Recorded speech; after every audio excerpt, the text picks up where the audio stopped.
This is the MLW Radio Network.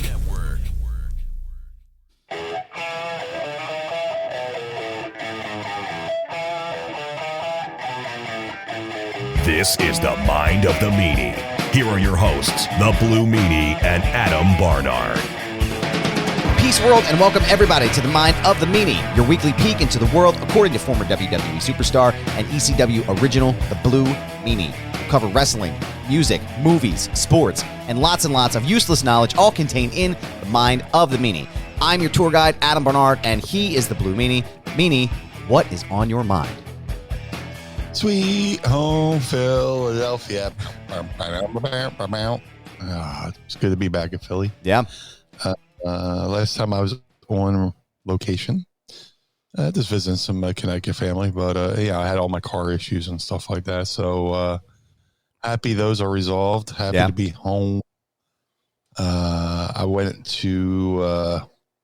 I say I'm happy I'm home, but like last night I went to Baltimore for the Major Wrestling Figures podcast live event at Jimmy's Famous Seafood. So shout out to Brian and Matt. That was pretty cool. Thanks for having me. Thanks for their version of the Pod Squad. Their fans for welcoming me into their universe. It's really cool to see the little world. Not little world. That sounds demeaning, but like the universe they've created for themselves. With fans, collectors, and stuff like that. It was just a really good evening. It was good to finally get down to Jimmy's Famous Seafood. I've always wanted to go, and everybody's like, "What? You've never been there?" I was like, "Yeah, I'm the unicorn that's never been to Jimmy's, the pro wrestler that's never been to Jimmy's Famous." But right. It was an amazing night, amazing time with fans. I saw OG Josh. Yeah. Original Josh. Real dad. And the photo that's tearing up the internet right now, you can check it out on our social media pages at Mind of the Meanie. Check it out. Josh and Meanie back together again in the flesh. I don't know. I was actually talking to Josh the other day. He's been like, I don't know if it's like 72 hours or 4 days. He's just been like nonstop going from Nashville to Baltimore, now back to Philadelphia. It's just like, dude, like I don't know when he sleeps. So, dude, yeah, and he's the testimony to why I don't want to fly ever again. It's like, flights are just being canceled, or they'll fly you someplace and then your connection's fucked, and this, like, dude, yeah, I don't know. Funny thing is, I just booked a trip. We're going to London. In September for the Taylor Hawkins tribute concert. Yeah, dude, let's talk about it, man. Let's talk about it. Yeah. Fortunately, we shouldn't have it's I don't want to give away the airline, but it's not a typical American airline. So hopefully we don't have those problems. But yeah, dude, the Taylor Hawkins tribute concert was when I heard it was, look, I'm a huge Foo Fighters fan. In our household, me and Mrs. Meanie, Van Halen's number one, and then the Foos are a solid 2, and then everybody else is fighting for third place. Yeah. Every time the Foos come around, we go. Anytime there's a new album, we buy. And dude, when Taylor, the world was stunned by his death, I was like, holy shit. Yeah. Because they're going to be in Philly. They're supposed to be in Philly like July. Yeah. It's like, God damn, man. That sucks.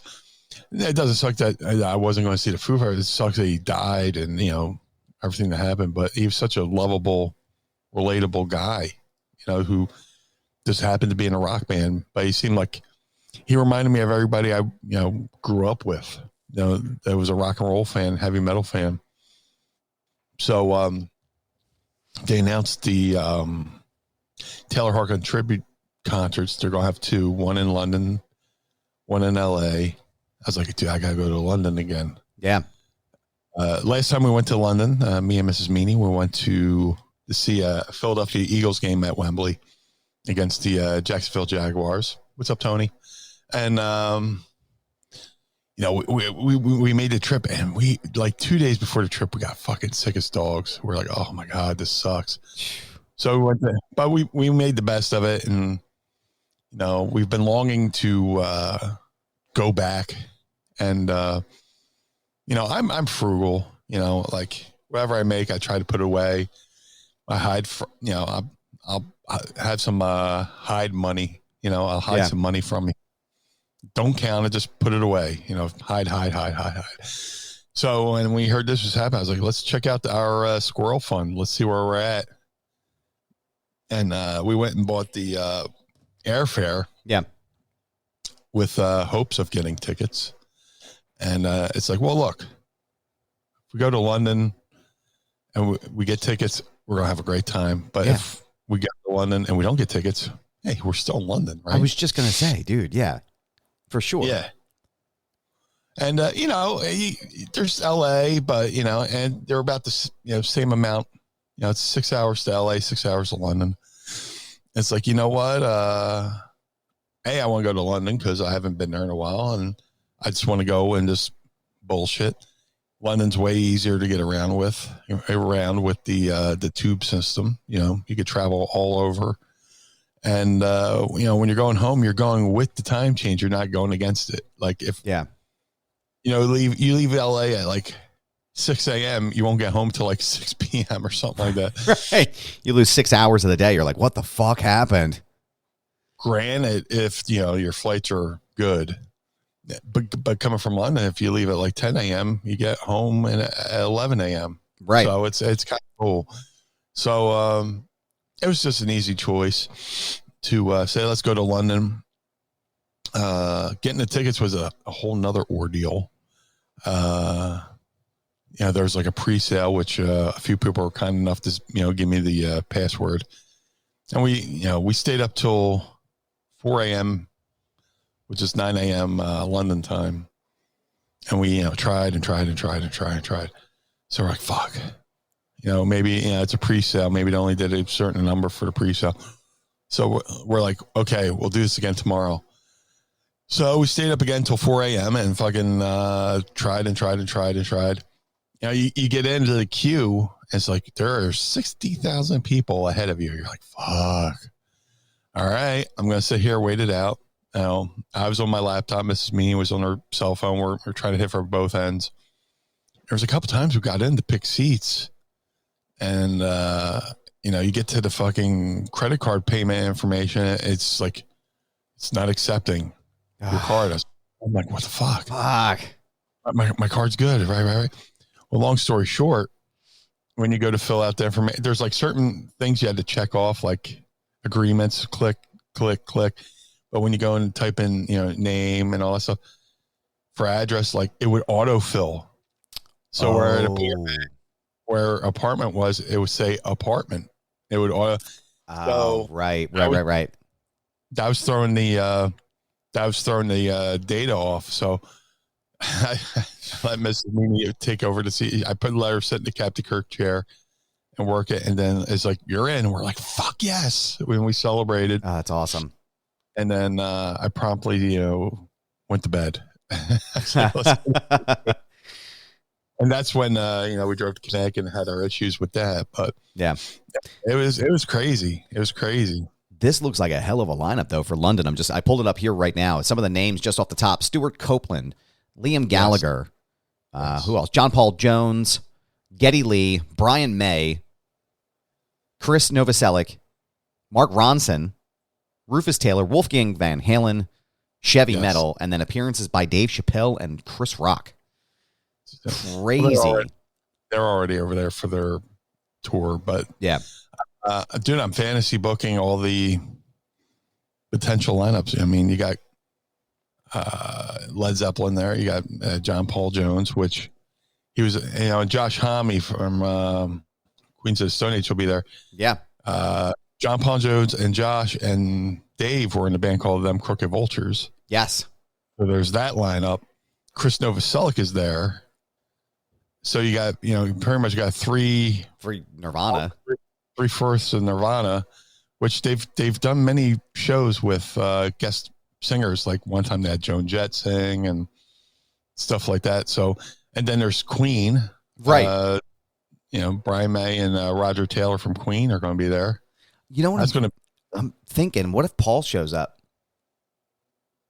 Paul McCartney. What if Paul McCartney shows up? Because him and Dave and Chris did that song together. Still early, man. Yeah. Still early. Now, that's the thing. You leak a little bit of the lineup, and then the rest comes out and stuff like that. And then people curse themselves for not going. Yeah.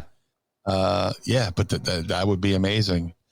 Who else is there? Let me see here. It looks like Nandy Bushell, Chris Chaney, Omar Hakim. Yeah. Chrissy Hindy. Am I saying that right? Chrissy Hind from The Pretenders. That's it. Elaine Johannes, Greg Kirsten, Alex Lifeson, Niall Rogers. Yeah, they got two members of Rush. Yep. Gonna be there. Supergrass, Roger Taylor. Oh yeah, Queen's drummer Roger Taylor will be there too. Yep. And then we have Rufus Taylor. Yeah, this is the fucking lineup as hell, man. If you can get, the ticket scalpers are gonna be crazy right now though for a show like this.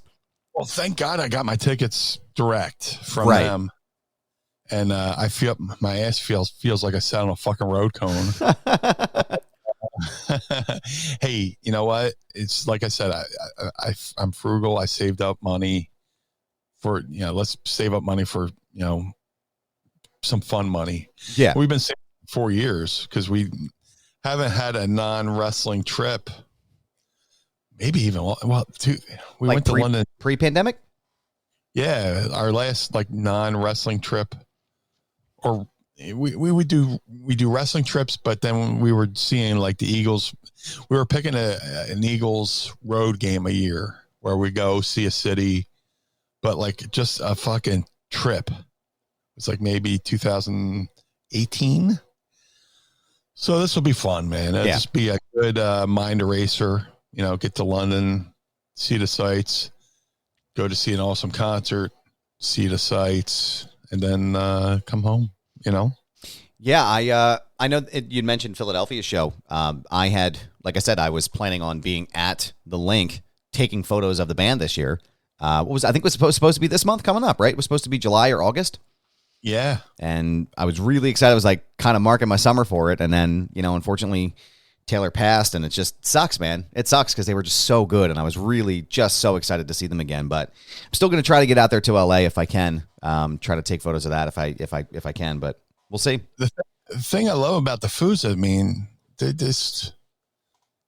they would bang out an album every year and a half, have a tour every year and a half, and it became a yearly tradition. Yeah, let's go see the Foos.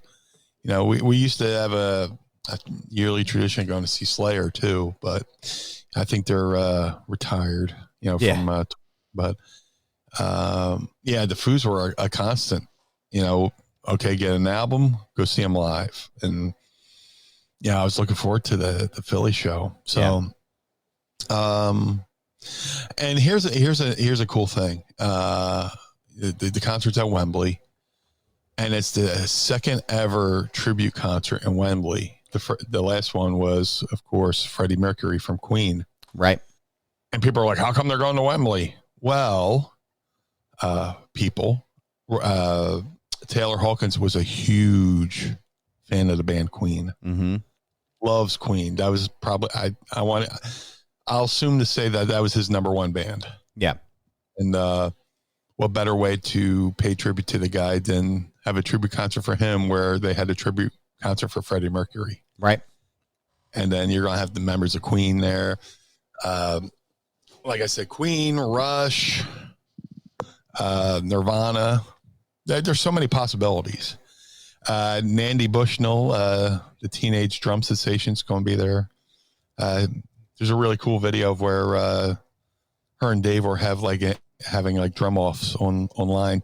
She would challenge. A little girl, 14 years old, playing and challenging Dave Grohl to a drum off. Dave would play something, she would play something, and then he wrote a song for her.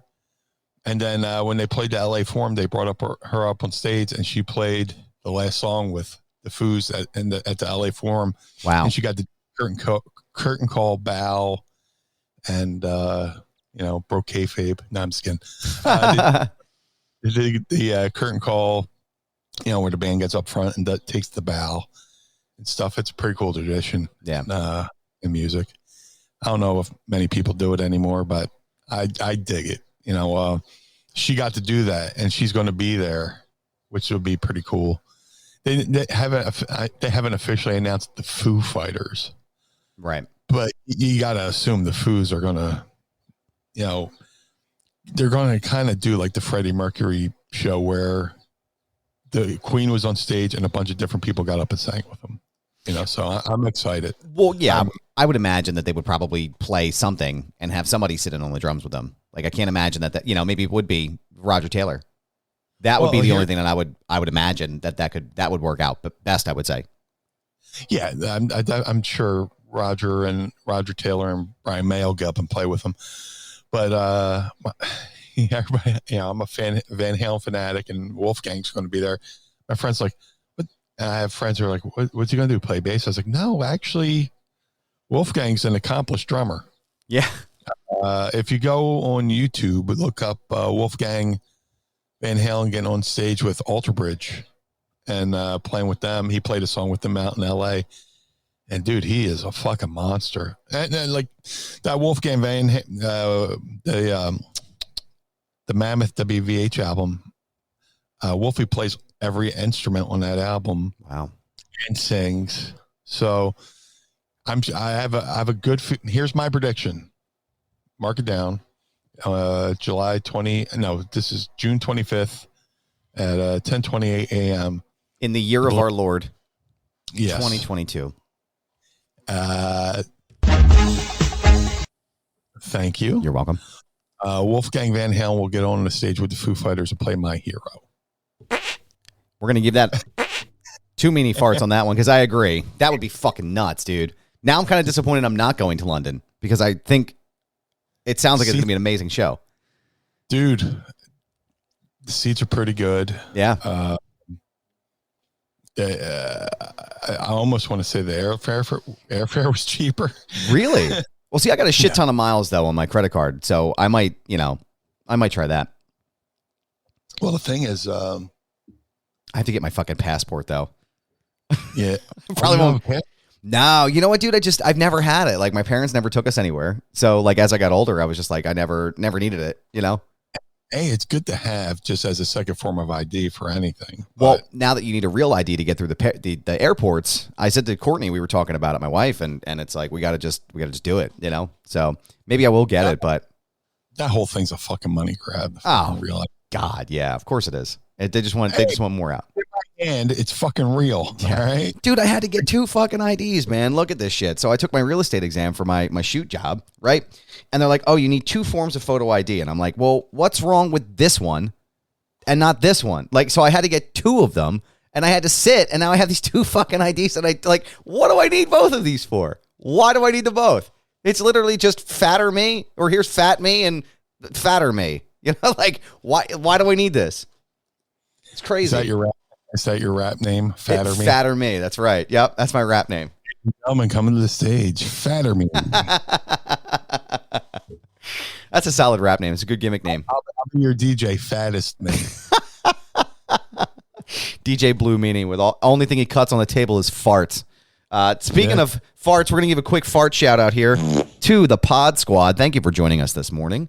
Yeah, we got a good room. Hello, Vanessa Bello. How you doing? We got a who's who of Pod Squad here. Don't forget to join us, patreon.com/Mind of the Meanie. Join us and watch us record this in the morning or whenever we are ready to record together when my computers aren't fucking falling apart. So, also shout out to Lil Jimmy from Nebraska. And Jack Gray. What's up, Jack? What's up, Jack? Long time no see. Thank you. Good morning show. Hello. Hey. Jimmy from Nebraska. You're on the air. Yeah. Traffic and weather on the twos. Hey, why we need Sam for a breaking news report here. So we gotta go on KYW's website and download the news ticker. Oh, do they have it there? Yeah, because they've done away with it on KYW. No shit. But they have the MP3 of their traditional news ticker sound effect that you can download and keep. Oh, no way. I'm going to have to look it up and see if I can find it because I need to. Let me see. Well, while you're doing that, hello, Jimmy. He says, hope you're all having a wonderful, wonderful day. Wonderful so far. I saw Real Daddy Josh last night, and we had a wonderful conversation about you. And, and he misses the Pod Squad and all that good stuff. It was a good time last night at Jimmy's Famous. So. Is this it here? Is this the ticker? Stop. Yeah. No way. Why are you going to debut it? I'm going to try to find. Oh, no, this is a news report. So I'll have to find it. We'll debut it for next week, and that way we can run it. I'm sure I have it on one of my hard drives because I'm so unapologetically Philadelphia. If they gave me part of the Liberty Bell, I'd be like, yeah, cuz. All right. Yo, cuz. I'm going to put it, but yeah, all right. I love it, man. Pod Squad, everything is good over here. Everything is going well. It's just hotter than fucking hell. And I got a blister on my tongue that's annoying me. Isn't it the worst, dude? Right. It's, the saying, it's right on the tip of my tongue, but it's really on the fucking tip of my tongue. Motherfucker. I hate that, man. I got with my teeth that's fucking annoying me. I was going to say, lose I think threw my jawline off. Before I didn't get pulled for like 6 months, and then I got pulled out. Fuck, the teeth on my other side of my mouth are fucking unaligned. God, I just want to chew like a goddamn normal human being. Just want teeth like normal people. Have you had any issues in the back there since you had that tooth pulled, or is it all healed up? No. But I think that tooth was it was loose and poking out for so long. But I think this side of my jaw, the right side of my head got, thrown off. So like the left side of my teeth are fucking clanking. I'm like, God damn it. I have this one wonky tooth in the back here, this molar that's just like sideways. And then I have like buck teeth in the front here. I had braces pretty much through like my entire middle school year, which was fucking hilarious. I'm sure I looked like a total geek. And this little fucking, I grew up in the 90s. So I was a little fat kid with this fucking bowl cut and braces. Oh man, it was terrible. The mom cut. Yes, dude, literally the mom cut. It was fucking terrible, man. And trims around it. If you Google right now Gerald Gardner from Heavyweights, that's literally what I look like. And my teeth just. I was going to say Lloyd Christmas, but go ahead. Probably close to that with that hair, man. But yeah, I think my braces, they took them off when I was in my junior year, and then my teeth are all fucked up again. Even though I wore the retainer, like I did everything they told me to do, and the retainers at night and everything else, and it's fucking all jacked up again. Are you staring at my headgear? Were you making fun of my headgear? You're staring at my braces. It's terrible, man. Oh my God. Injuries galore too. I just got a news report that Jungle Boy is now injured as well. Good Lord, man. And now it sounds like, I'm just going to call him Daniel Bryan again because that's how we know him. But no. Bryan Danielson may not be at the Forbidden Door pay-per-view. He may not be cleared. And Rhea Ripley, friend of the show and Monster Factory alumnus. No. Her tag partner, Damian Priest. Oh, right. I'm sorry. Let me rewind that. But hey, let's rewind and we'll forget about it that I said that. But her tag partner. We could be friends. She could be a friend of the show. Friend of the show, Rhea Ripley, has a brain injury, which is crazy. Yeah, and that's you don't want to fuck with. Yeah. So, best wishes out to Rhea Ripley and Jungle Boy and Daniel Bryan. That Forbidden Door pay-per-view feels fucking cursed. Honestly, I felt the same way. It was like every time they put somebody on, it's like, oh, well, now this person's out. And now Ishii is not going to be there either. John Moxley took a shit on the name the other day. He's like, I'm over that term. I mean, it's a working relationship. What's forbidden? Right, right. It's a signed agreement out there. Yeah. No, it does. It feels, and you know what? Not just Forbidden Door, but like Money in the Bank feels kind of snake bit as well. Yeah. Yeah, it's a shame. I don't know what's going on out there right now. It's something in the water, something in the wrestling water y'all are drinking. Yeah. Brain injuries you don't want to fuck with. And then Daniel Bryan was like a freak accident. His foot got hurt on the ramp between the ring and the ramp or something like that. Yeah. He got stuck in between there, which total freak accident. Dude, I know somebody who was on a show that had a ramp like that, and his foot went between the ring and the thing, and just totally it skinned part of his leg. Oh my God. To the fucking bone. It was fucking horrible. Yikes. But the thing is, I'm a mark for those ramps because of WCW and New Japan would have those ramps. So I was like, but then like you hear these freak accidents like that. It's like you almost when you're coming down the ring on a ramp like that, you should kind of do like the baseball rule. Like in baseball, you'll see the pitcher jump over the first baseline or the third baseline. Like a super, like when you get to the end of the ramp, just a little hop over the wherever that in between is to make sure you get on solid ground when you land on the ring apron. There's so many fucking freak accidents. That's why I hate when they do those fucking. I absolutely fucking hate high spots on the fucking ring apron. Yeah. Because the announcer always go, that's the hardest part of the ring. Okay, well, you just gave away that the rest of the ring is like a fucking like a bouncy castle. Right, yeah. Which it's not. And dude, I remember fucking everybody knows Big Dick Dudley from ECW. He was leaving the ring one day and he just kneeled down to go to the floor. Fucking blew his knee out on the fucking ring apron, just kneeling down. Jesus. And that's why he had a fucking leg brace and crutches for like a year. Oh God, man! And just from kneeling down on it. Yeah, you just a simple kneel down, to get down to the floor and his knee fucking pop. Wow. Yeah, it's crazy. Yeah, but I hate that's the new trend that I wish would just go the fuck away. Stop doing shit on the ring apron. Yeah, even the bumps. The ring's built a certain way for you to land. There's a sweet spot right in the middle. Well, even the bumps on the outside of the ring, like Big E jumping through the ropes and stuff. I'm like, guys, what are you doing? What are you doing? Why are you doing this? Like, it's different. A meaniesault is a way safer and a way more controlled big man move, for lack of a better term, a big guy move, than jumping through the ropes. Like, like doing a head dive through. I always tried to land in the sweet spot, Right. It just feels so. And again, like even Big E's injury with Ridge Holland, it was like watching that back when they constantly played it. But even watching that back was like, why did this happen? Why was this move approved to do? I don't know. I think it's too much. It's too much of the high spot, high flying. But then again, I've never worked in the industry, so I don't know. Well, how do you feel about that? Is that how you feel when you watch that stuff? Or is it just more like, just more? You're going out of the ring for a match. It's supposed to be like something unique or special. Every match is supposed to happen in the ring, right? From opening bell to closing bell, keep the match in the ring. Going outside the ring should be saved for like brawls or stuff like that. And I get it. I'm ECW. Oh, you guys went outside the ring too, but didn't Taz and Bam Bam Bigelow fall through the ring one time?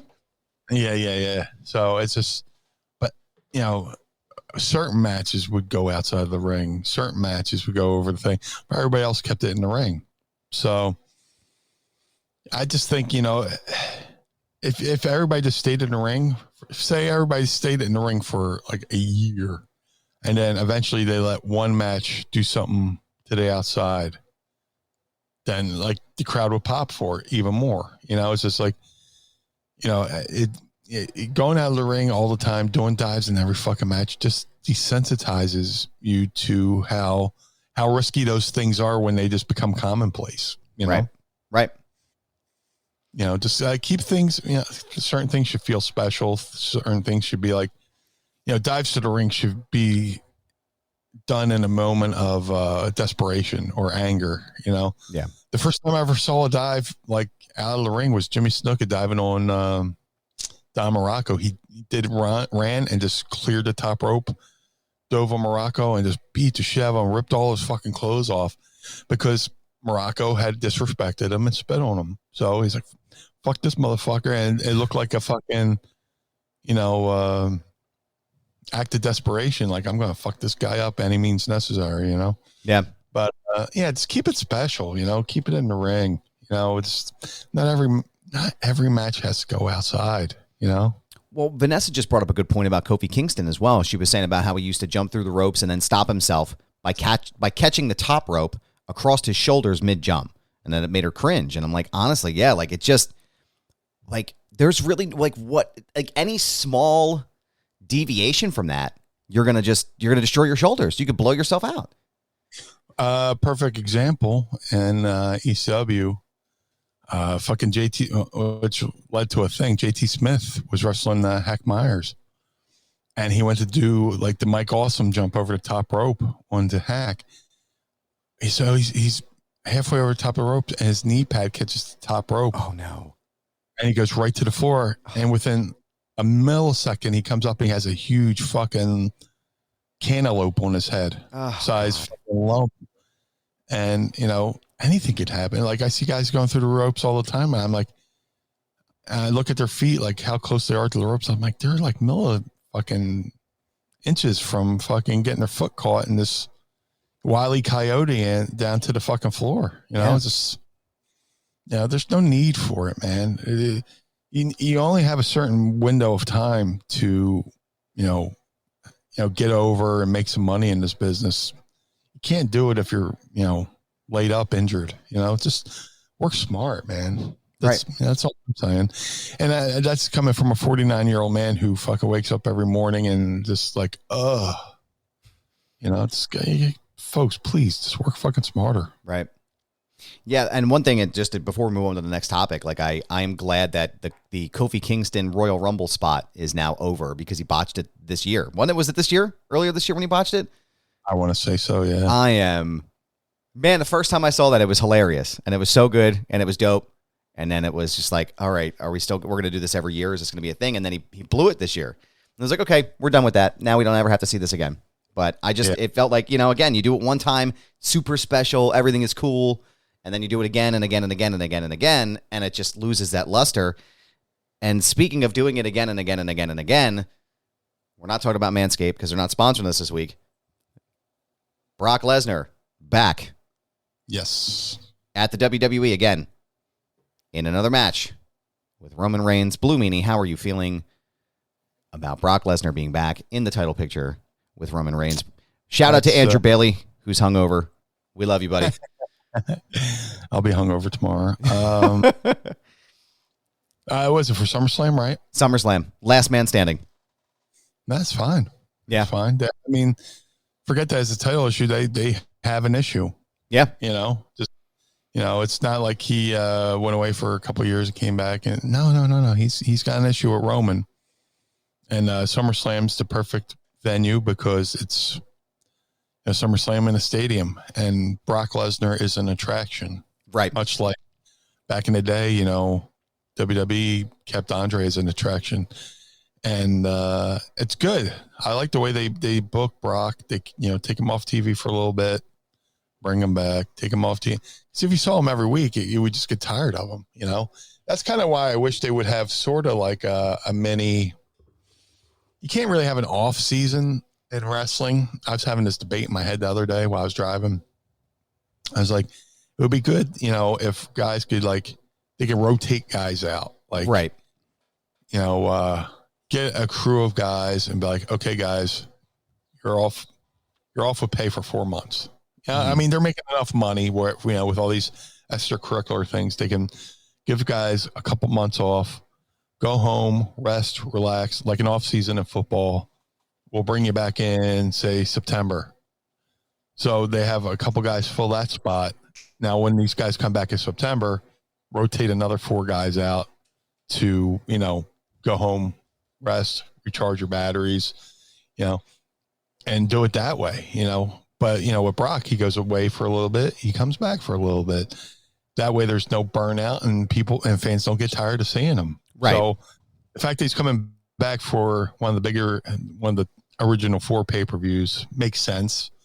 You're selling tickets for a stadium show, and which looks to be awesome. Hopefully, now that they're going to start doing stadium shows for SummerSlam, hopefully Philly gets in the mix for one of those, because we've been wanting a fucking WrestleMania in Philly again. Yeah. Well, damn well you and I are going to that. Damn well we're going to WrestleMania in Philly. Yeah. Well, I'll hopefully Hopefully I get booked, Terry. Hey, you know what? But maybe that will be the year that they finally grace us all. Let's do the musical part for this. The musical fart. This will be Blue Meanie's entrance music when he walks out on stage to the WWE Hall of Fame, which is well deserved and long overdue. Thank you very much. But maybe that'll be the year. I don't know. Who knows? They need to start doing ECW specific. I know the Dudleys were ECW and Robin, but they were also WWE. But like, right? ECW. Well, I was WWE too. What am I talking about? But start doing ECW classes of people to go in. Yeah. A-Man definitely deserves to go in. Taz deserves to go in. Oh, he was WWE too. So what the fuck am I talking about? I would say like Sabu. Yeah. Sabu definitely needs to go in. I would say he's first ballot. I was going to say, I feel like if they did something in Philadelphia, I feel like that would be the year where they would do like the ECW originals. You know what I mean? Like you're talking Tommy Dreamer, Sandman, Sabu, and probably Taz, right? But I don't think Taz has any beef with any of those guys just because he's working at AEW. But that's kayfabe, brother. It's kayfabe heat, brother. Yeah. Well, any shots at WWE, I'm sure, are in jest. I mean, Taz has said, he owes a lot to WWE. I mean, everything you think the wrestling business, and then you go to WWE and you learn a whole nother world of the wrestling business that prepares you for real life shit, right? To where I could go on any show, mainstream or whatever, and just be prepared and polished to have a conversation on TV.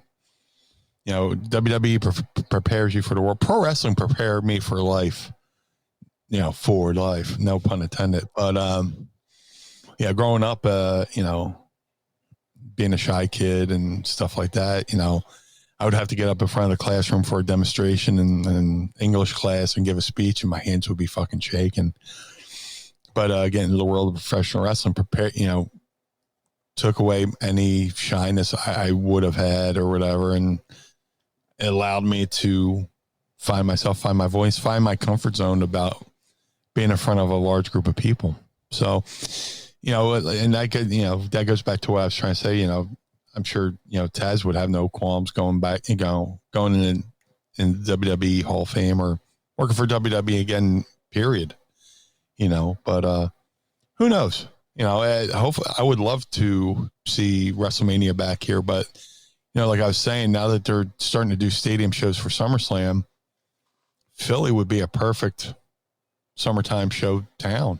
And I want it here, because it's Philly, and anytime WWE does one of these shows in the town, it brings so much economic success to the city that they go to. It's just a fact. They help the economy of the city. So, I would love it for multiple reasons. So, let's hopefully we can get SummerSlam in Philly.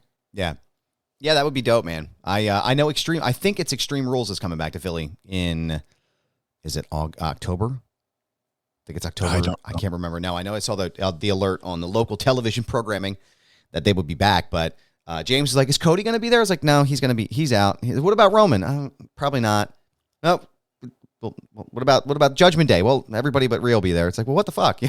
Everybody's out, man. No, I know I've seen a lot of chatter on the IWC as usual about Brock being back and things like that, and I don't necessarily have an issue with it, but I do think it paints a better picture for me. And I know we sort of briefly talked about it with Seth Rollins last week, which can be found in the archives at mindofthemeanie.com. You can also find us at patreon.com/mindofthemeanie. It's different because I feel like the payoff for Cody would be better with Seth Rollins. Like if they're going to run back the heist of the century, the 7 years ago when Seth went over on Brock and Roman with the Money in the Bank briefcase, I feel like that's a much better story for me than maybe Roman going over on Cody. But then it opens up the door for Drew to win the belt, in England, which I feel like is where the Universal title is going. So yeah. I don't have any issue with Brock. I love Brock. I think Farmer Brock is my favorite Brock incarnation. And also, too, I mean, I've been very vocal about it as well. I fucking love the Canadian alpha male stuff with him and Sami Zayn. And now that Sami Zayn is like interlocked with the bloodline, that just means we're going to get more of it. And I just can't wait for that. But what do you also, one more thing before we get into Ask Meanie, what do you think about Christian Cage's heel turn? Oh, dude, I loved it. I always thought Christian was a better heel. Yeah. You know, he's just a natural smart ass. And I mean that in the best way possible.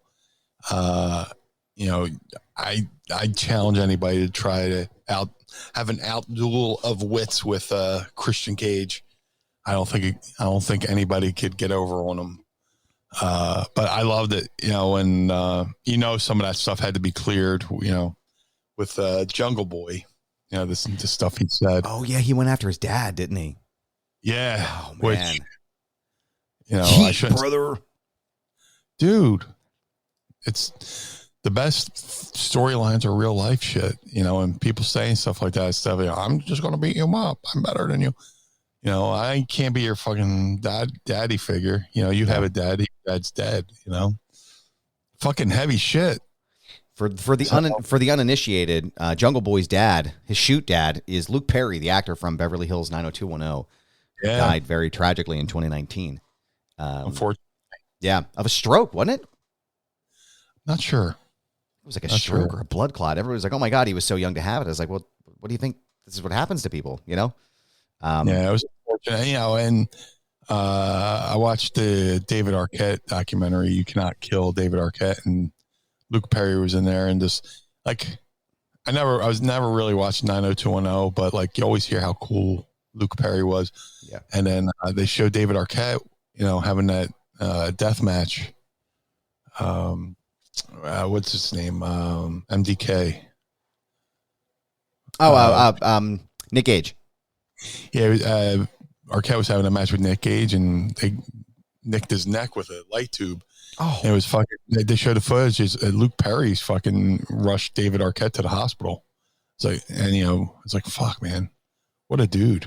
yeah. What a good dude. You know, to fucking, you know, rush him to, you know, to the hospital like that. And yeah, that was heavy shit. When Christian said that on TV, I was like, oh, That's heavy. yeah. And even the excuse me, the fans who are smart to the business, you know, we're like, oh, goddamn. That's a little stisky, brother. Yeah, it was probably, I even reached out to Chris. I was like, dude, that was a great fucking promo. But, yeah, Christian is just a way better heel. Yeah. You know, and I look forward to, you know, the things he does next.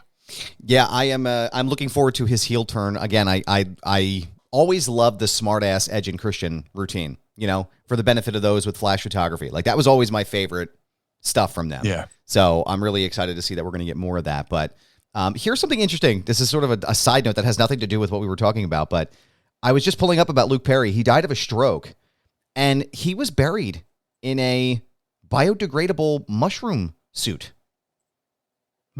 Which is like something new, apparently. But I don't know. It's like an eco-friendly burial. Would you do that?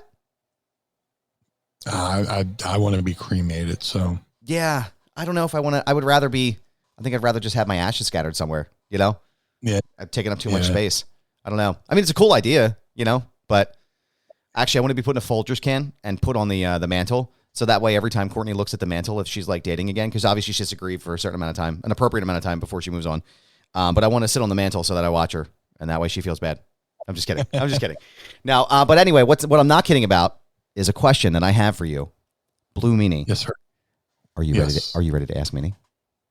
I would love to. It's time to ask Meanie anything. Ask me something.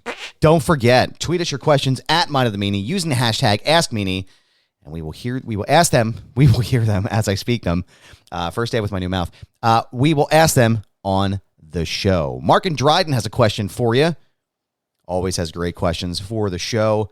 The Freebirds, Ivan and Nikita Koloff, the Road Warriors, all in their prime. Would any of these teams worked in ECW? Oh, absolutely. I'm pretty sure Roy Hawk was in ECW, so for a little bit at least. Yeah, absolutely. We had the old school Steiners in for a couple shows. That worked. So I could definitely see. You know what? Ivan Koloff was in ECW for a little bit. Before it was Extreme, brother. Yeah. So yeah. And Terry Gorey was in ECW. Right. I think the Freebirds definitely would have been the fucking baby faces because Philly's such a heel town. Yeah. Dude, I was watching, I was skimming through YouTube and somebody had put up a AWA show from Atlantic City in '85, which I went to. The Freebirds come out and the fans are just fucking cheering for them. It was great. That's amazing. I think they were supposed to be the heels. So, this whole, then we're here heel area. So, those teams definitely would have worked in ECW because for the most part, some of those guys were in ECW in the early days. But see, I feel like now that you say the Steiners, I feel like the Steiners would have been as tough as they were, or are rather, but as snug as they were too, from what I understand. They probably, could you imagine a Scott Steiner or even a Rick Steiner versus Taz? That shit would have been crazy good. That shit would have been crazy good. Taz was managing the Steiners. They did the thing where, Taz brought the Steiners into ECW. So there's already that man. There's like a promo he did where, he was with the Steiners. Yeah. So they're they could have already had a built-in storyline. Yeah. Man, this must have been nuts, dude. Shooters. Mike Bendick wants to know, hey, please tell us what happened with 3PW in full detail. I loved going to those shows. And what were your favorite memories? Do we have enough time to go through this all, or should we do a special episode on 3PW? Nah. 3PW was a promotion that me, Ty Gordon, and one other person started, and wasn't the promotion I wanted, but when it started, it was just like, all right, we're doing this now. I had a friend who was like, tell me, oh, somebody offered me to buy their wrestling promotion. I went, what? He's like, oh yeah, for a couple $grand, I can own this guy's. I was like, you're going to buy an indie promotion? Why don't you just start your own? And he's like, oh, all right. I was like, yeah, what are you going to buy? What do you get? Do you get a ring? Do you get a tape library? I mean, what are you actually fucking buying that you can't start on your own? So that led to the start of 3PW it was Propane Pro Wrestling, PRO/Pain Pro Wrestling. And the only fucking pain in the ass was that people were like, propane like gas? No. Right, no, idiot. Yeah. Propane like in favor of pain, like the pro con thing. And I think there's a band called Propane too. So, and then, you got Propane Pro. Those, 3 words start off with P, so 3PW. And, in my way, I was like, well, look, if they have to do listings for promotions, we'll be at the top of the list because numbers go before letters. 3P. Yep. Yeah. So that would always work out. I mean, it was fine. I really don't talk about it that much because as fun as it was, it led to a lot of my anxiety issues. Running shows and seeing what a promoter goes through and dealing with talent when they're like, I don't want to do that. And you're just like, well, it's not going to work for me, brother. Yeah, dude, fuck. Dude, I can't do a parody of Stone Cold. What if I get heat? Who cares? Gives a shit, dude. Yeah, I did Goldust and Goldust loved it. You know? Just different things. A lot of different things went on that I don't want to, breathe oxygen back into. But 3PW was, for what it was fun. Once a month in Philly. I think we took July's off because it was just way too fucking hot in the ECW arena. Even in the ECW days, it was fucking brutal. I was like, oh man, we'll take July off. You Yeah. know, and Philly's hard to promote anything. Everybody wants to go down to the fucking shore, which to me makes no sense. Is like I could get drunk at home. Yeah. And spend $1,000 for a fucking a rental for the week. You know, but 3BW was fun. We did a lot of cool things. We got like national DVD deal and stuff like that. And that was fun, but just the overall headache that came with it. The fact that it wound up almost costing me, well, 3PW, running 3PW, and somebody else that was in 3PW trying to quote unquote run it, almost cost me a lot of friendships. It almost cost me a reputation. That I had to do a lot of fence building. I had to do a lot of bridge repairing and fence repairing once 3PW closed, and I, broke off from the one partner just because, there's shit being done that I didn't even know about. And I was just like, yeah. And then once, people realized that I was on the up and up on certain things that I didn't know about certain things, then friendships started being repaired and mended and stuff like that. And, that was a rough patch. 3PW closed, the JBL thing happened, and I had already the JBL. I'm not familiar. Yeah, I'll smarten you up on another episode. Next week. We'll talk about it next week. We promise, guys, we'll talk about JBL next week. It's fine. Yeah. Well, yeah, we're in the go home stretch right now. So, sorry, I had to. No, within a couple months, a bunch of fucked up shit happened to me where I was just like, somebody else would have just fucking checked the fuck out. And I'm glad I toughed through it. But, 3PW was fun. It was cool. But, I would never want to fucking run a show ever again on my own. If you want my ideas and help, with your, product or promotion, absolutely. I'll help with the younger kids, help coaching them along, guide them along. But as far as something being solely me, fuck that shit. Yeah.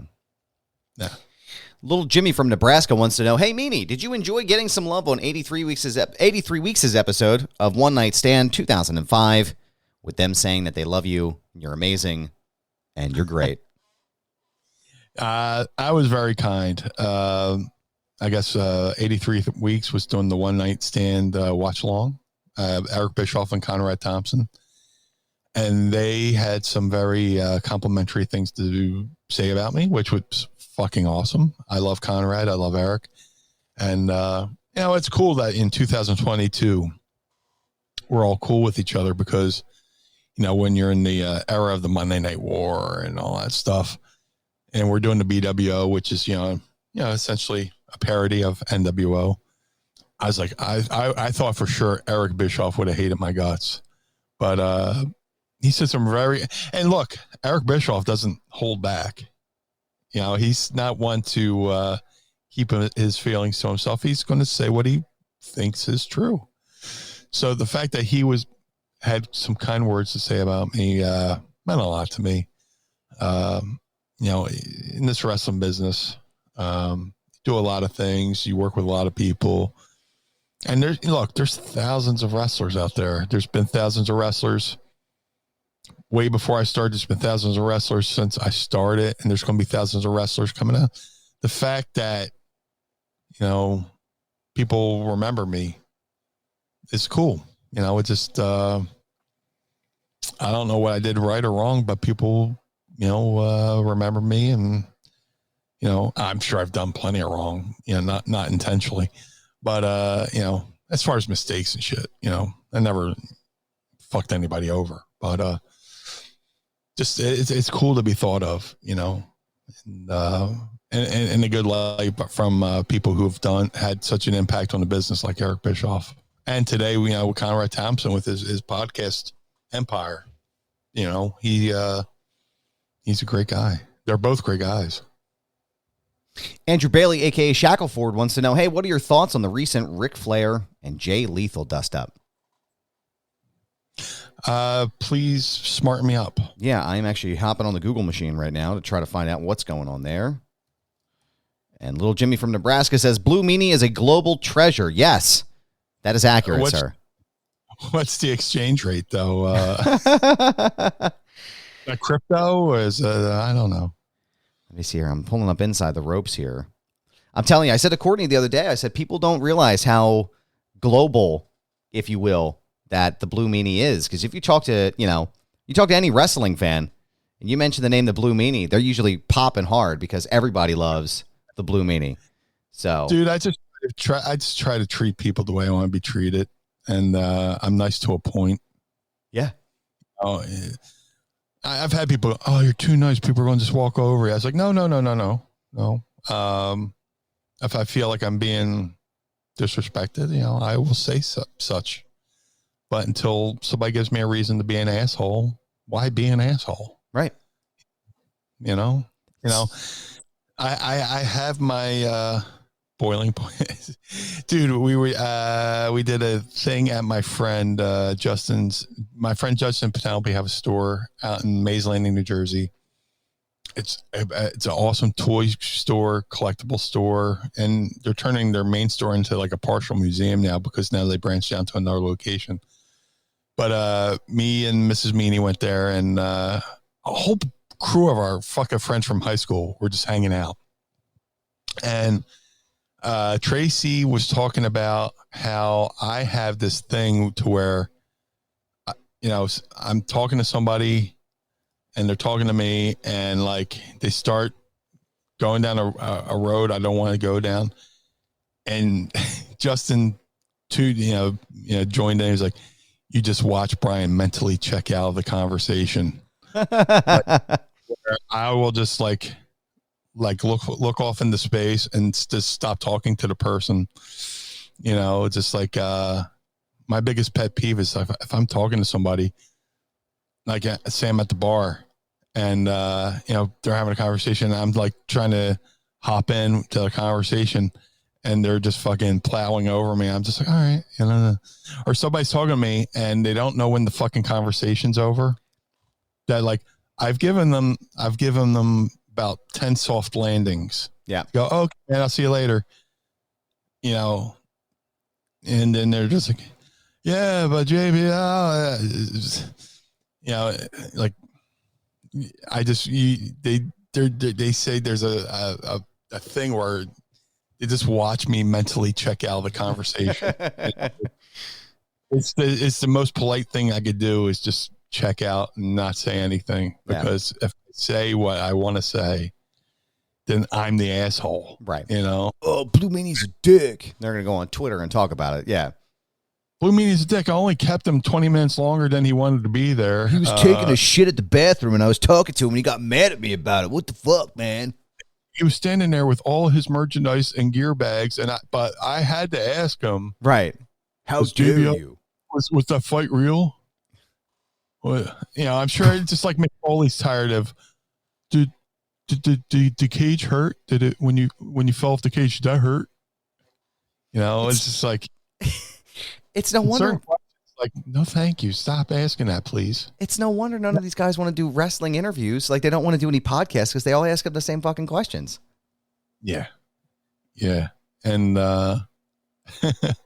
it's just like, I don't want to be a dick, but it's just like it comes to a point where you just gotta be a dick. You gotta be a dick. So I just found a little bit on Ric Flair here and Jay Lethal, and they were talking on to the new Conrad show, which, he's got 6,000 of them, and so this is 6,001. I truly don't know when the man sleeps, but he was talking to Ric Flair about Jay Lethal, and Ric Flair said, is he going to hear this if I say it? I don't care. And he's talking about Jay Lethal. He's got an attitude. He wants to be a part of the show, and I said, ain't going to happen. That happens all of a sudden. Everybody's feelings are hurt. This is what we talked about when we discussed some people's feelings are going to be hurt. Conrad then mentions that he thinks the world of Jay, and then Rick says, I do too. I'm not saying anything bad. It's just I don't have the authority, or even though I am a co-owner, co-owner of this venture, I don't have the authority to put him on the card, so I think he's upset about that, but he'll get over it. There's been no falling out. I just, I just told him like it is. So this is going to be the angle for him to work Jay at the pay-per-view. Yeah, possibly. They're probably setting it up. No. It's going to happen. Yeah.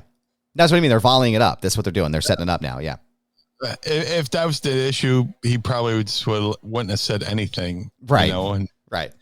Why go say he has an attitude on the podcast when he knows he's probably listening to it? Right. Yeah. Right. It's going to be Jay and Rick. And that's what they're leading to. Yeah. Now Jay will come out and say something, and then Rick will retort, and all right, brother, you know, brother. Well, no, it's Hogan. Yeah, they're just that's the tip of the cap that it's going to be Jay Lethal. Yeah. Well, because Jay's been working out with Rick, right, and it makes sense. There's been that footage. Yeah. Yeah. So like, now they're just building the angle. Right. You know, they had to move the building to a 9,000 seat arena just on Flair's name. Yeah. Why? You know, why would you? Well, whoever he works is going to be a quality opponent, but you know, people want to see Ric Flair's last match. Yeah. But yeah, this is totally leading to the build up. That's the starting point of the build up. And this is the starting point of the end of this episode, Meanie. It is always a pleasure to do this show with you, sir. Where can everyone find you on social media? If you would like to follow the Blue Meanie, like a stalker or like a guy at a convention who doesn't get the idea that, you know, the conversation ended about 20 minutes ago and I've given you about 20 soft landings. I hope nobody follows you like a stalker, though. Let's be clear. No. Thank God I haven't had any stalkers yet. That's a good thing.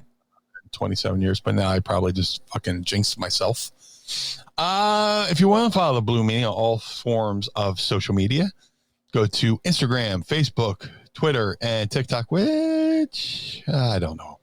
At Blue Meanie BWO.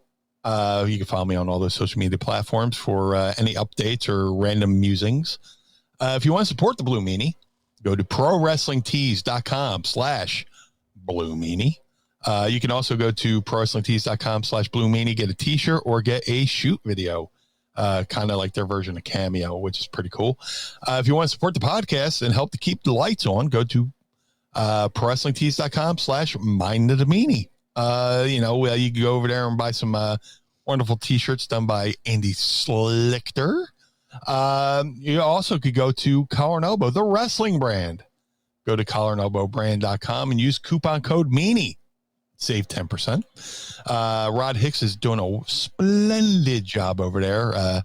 You know, they just had a relaunch. They got under new ownership, brother. I can say that real easy. But Rod is doing a great thing with the relaunch at collarandelbowbrand.com. Use promo code Meanie, save 10%. Now, if you have a beard and want to look and smell good, go to madcatbeardcare.com. Go get yourself some of the blue spruce. You know, they got the beard oil and the beard balm. My boy Josh Thornton is doing a really good job over there. He just sent me this really cool Mad Cat Beard Care figurine. It's the Blue Meanie as if the Blue Meanie was a cat, and it's pretty cool. He's got you know, I got my blue spruce oils. I got my blue spruce beard balm, and he sent me a really cool beard comb. Now, even if you don't have a beard, Mad Cat Beard Care is a great gift for your friends who do. So go over to madcatbeardcare.com and get yourself some of the blue spruce. If you would like a well wish or, you know, birthday wish, holiday wish, congratulations on anything, go to cameo.com/Blue Meanie BWO. Come over there and come and knock on my door, and I'll do a message for you. Yeah, go to cameo.com/Blue Meanie BWO, and I'll get that right over to you. Coming up, I have a very special appearance. Legends of Hamburg at the historical Hamburg Fieldhouse, July 23rd, 2022. You know, the Hamburg Fieldhouse, legendary WWF or WWF did TV there. ECW did TV there. I've wrestled there, and it's cool to go in that building and look around for things, you know, oh my God, that's where Roddy Piper, beat up Jimmy Snuka, and they ran into the back there, even though it was just a bathroom. Go to, check out the convention. I'll be there. Countless names will be there. Go to legendsofhamburg.com. Get your tickets there. Come say hello to the blue guy, and we'll have a good time, and we'll muse over any random Mind of the Meanie stuff. So go to legendsofhamburg.com, July 23rd, 2022. But more importantly, Mr. Barnard, where can we find you? Thank you, sir. I appreciate the volley and the pass there. You can check me out on Instagram and at Twitter at This Is Goober. Yes, it's my handle. No, I'm not changing it. It's a brand, pal. You can also check out my other show, Foundation Radio, by going to foundationradio.net, picking up a shirt to support the show at prowrestlingtees.com/Foundation Radio. Help me keep the lights on at the house. I do have 4 kids to feed. Also want to give a shout out to my friends at the 10th Ward Barbershop for this amazing shirt here, and always the precision cuts that they give me. Go and give Kane a call over there.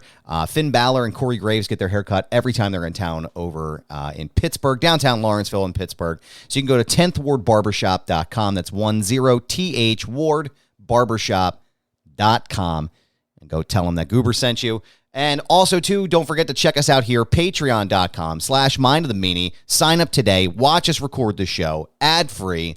See our beautiful faces, our exhausted faces today, every morning when we record every week. Pod Squad, we want to thank you so much for joining us again. As always, shout out to Josh Chernoff. Go check him out, too, by the way. Go check him out at twitter.com/so-says-Chernoff. There's entirely too many S's and C sounds in there. But for the Blue Meanie, I am Adam Barnard. Join us again each and every week as we take a trip through the mind of the Meanie. Peace.